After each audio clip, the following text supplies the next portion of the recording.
আপনারা ইতিমধ্যে জেনেছেন আমাদের ভারতীয় জনতা পার্টির যে তৃতীয় সরকার প্রফেসর ডক্টর মানবের নেতৃত্বে দ্বিতীয়বারের সরকার, এই সরকারের 2 বছর পূর্তি আগামী 8ই মার্চ হবে এবং আমরা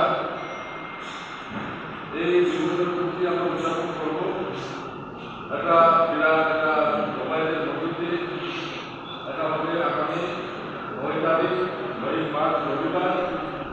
আমরা রাস্তার ময়দানে। এটা কি সফলতা শীর্ষে নিয়ে যাওয়ার জন্য কী করে আমরা আমাদের বাইরের জেলা থেকে উল্লেখযোগ্যভাবে সেই জনগণকে আমরা সমর্থন করতে পারি, কীভাবে আমরা করব। কাজে এখানে আমাদের মার্গদর্শন দেখাবেন আমাদের মাননীয় সভাপতি আলিপুর মহোদয়, আমাদের ভাইস প্রেসিডেন্ট কাপিয়াজি, আমাদের রয়েছেন আমাদের মাননীয় বিধায়ক, ওনারা আমাদেরকে মার্গদর্শন করবেন এবং আগামী এই 9 তারিখের যে জনসভা, এই জনসভাকে আমরা সাফল্যমণ্ডিত করে বিশেষ করে এই বিগত 2 বছরে ভারতীয় জনতা পার্টির নেতৃত্বে যে সরকার, এই সরকারের যে উন্নয়নমূলক যে কাজ বৃহত্তরভাবে ব্যাপক হারে যে জনমুখী জনকল্যাণমুখী যে কাজ করছে সরকার, এই সরকারের সাফল্যকে তুলে ধরার জন্য আফসোস করে উঠতে পারে, কারণ এখানে সবাই সামনে পাওয়া উচিত এবং সবাইকে নিয়ে যাওয়া উচিত। গাড়ির সংকট থাকে, কিন্তু তারপরেও আমরা কয়েক জেলায়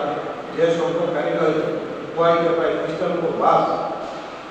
তিনি আমরা প্রায় 30টার মতো বাস অন্য গাড়িতে রয়েছে। কাজেই আশা করি রোববার দিন করেছে, আরও তোমার স্কুলের গাড়ি রয়েছে, ডিগ্রির গাড়ি রয়েছে, হ্যাঁ, সেই গাড়িগুলি আমরা যেন সেখানটায় উপস্থিত হই, এই আশা সকলের কাছে রাখবো এবং আমরা নতুন উদ্যোগে সেটাকে সামনে রেখে এই ভারতীয় জনতা পার্টি 2 বছর কার্যকালকে যেভাবে বিভিন্নভাবে বিকৃতি করার চেষ্টা করেছে বিরোধী দলরা, সেই জায়গায় আমাদেরকে সেই ভূমিকাটা নিতে হবে। আমি নির্দ্বিধায় করতে পারি, মাইকে বা মিডিয়াতে বসে কোনো সিরিয়াল বিকৃতি করতে পারি,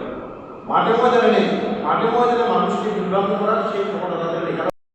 দ্বিতীয় বছর উপলক্ষে বিশাল সমাবেশ, এই সমাবেশে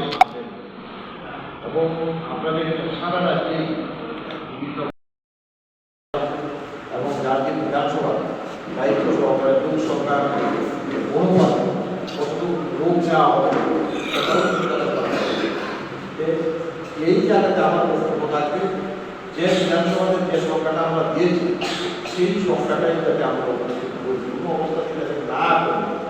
আর কমার কোনো কারণেই নেই, এই সরকার 7 বছরের মধ্যে যে কাজকর্ম করেছে নির্দ্বিধায় বলা যায় একটা বিগত দিনের সরকার যারা ছিল দায়িত্বে কংগ্রেস বা একসময় কংগ্রেস, তারা আরও 50 বছর যদি থাকতো এই কাজ করা সম্ভব হতো না। বিগত দিনের যারা রাজনীতি করে এই সময় করতে ভারতীয় জনতা পার্টির কাজ করে, একটা চোখের সামনে দেখা যায় সারা রাজ্যের একটা আমূল পরিবর্তন। এই জায়গায় যদি আমরা স্বতঃস্ফূর্তভাবে উৎসাহের সহিত সেখানটা সামিল না হই, সেটা নিজের কাছে মনে হবো যে আসলে আমি তো একটা ঐতিহাসিক সন্দিগ্ধ করে শান্তিটা হতে যাচ্ছে।